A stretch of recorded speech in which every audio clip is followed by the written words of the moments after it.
I am Sister Victricia Pascasio, SSpS, Missionary Sister Servant of the Holy Spirit, 87 years old, 59 years in vows. I was a teacher before I entered the convent. As a young sister, I was assigned to belong to a community of 4 who started our school in Sorsogon. Before I made my final vows, I asked to be allowed to work among the poor. So I was asked to study social work at the Asian Social Institute while I was responsible for our Holy Spirit Social Center. Martial law years were challenging, but graced time for missionaries among the poor. Mission to the rural poor was the call at the first Rural Congress in 1967. Assigned to the Holy Spirit Social Center in 1968, I was asked to join the Social Action Technical Committee of the Women Religious. A few of us, having been at the Rural Congress and aware that most women congregations were in schools, proposed an intercongregational venture. The board's response was the Rural Missionaries. Sister Deolindis Lusa, SSpS then, was already with the Federation of Free Farmers. She asked for Rural Missionaries for Tarlac. In 1969, 11 sisters from different congregations started from Atatalayib, Tarlac. My missionary journey was enriched by participation in the Social Action Technical Committee and involvement with the urban poor as board member of the Philippine Ecumenical Council for Community Organization. Assigned to the hands-on training of organizers, organizing neighborhood groups in Tondo, threatened with eviction, to the poor gives us insights into actual situations of violence in different aspects of life, as well as violations of basic rights. A few of my experiences during martial law. When the writ of habeas corpus was lifted, just before martial law was declared, the Metro CoM came to the UP to round up the student activists. President Salvador Lopez refused to let them in. The activists had put up barricades. But at nightfall, the Metrocom returned, forcibly entered, and used tear gas to disperse the students. They regrouped to keep their vigil. Meanwhile, we received a call from Evelyn Lesaca, a social work student on fieldwork placement at the center.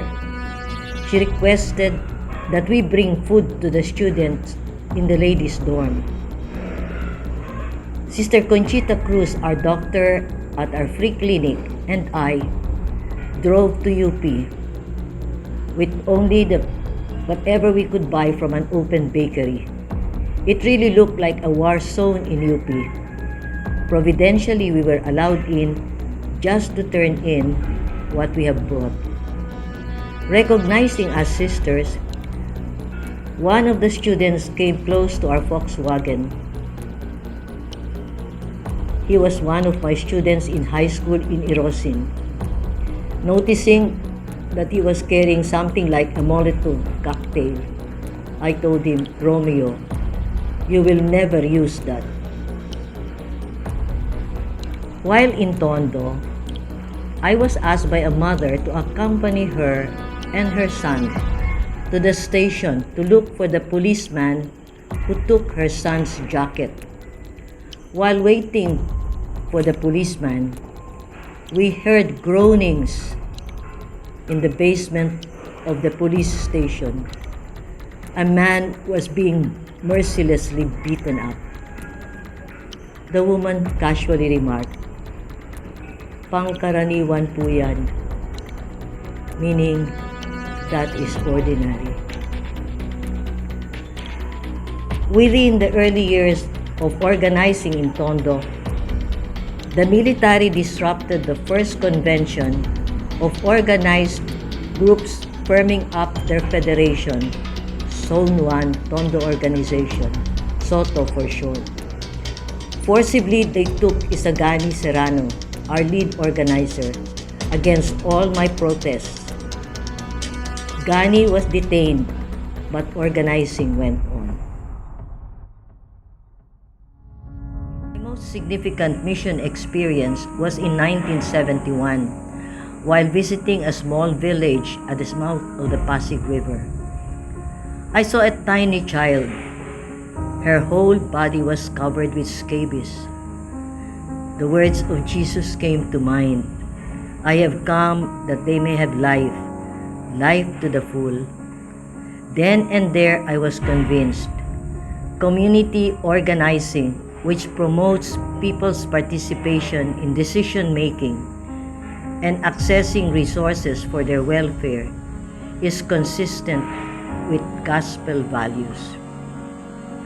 My understanding of mission today, in the context of Jesus' words, whatever you do to the least of my brethren, you do to me, has been deepened by what the Synod of Bishops said in 1971 in their document, Justice in the World.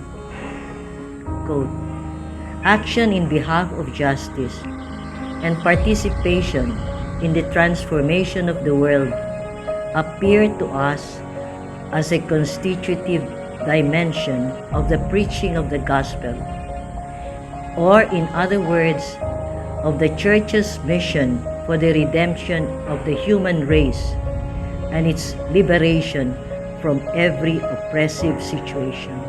Unquote.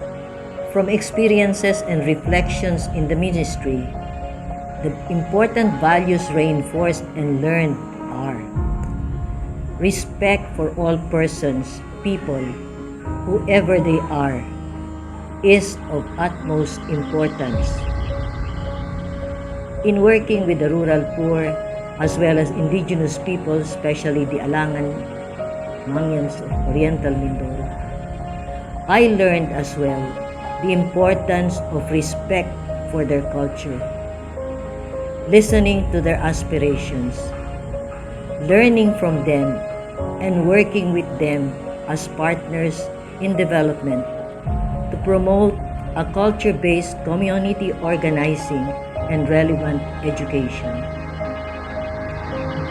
My growth as a missionary has been sustained by the gift of faith in a compassionate God who loves unconditionally, who is actively present in and among the people, and in me, whom He sends as a disciple of Jesus.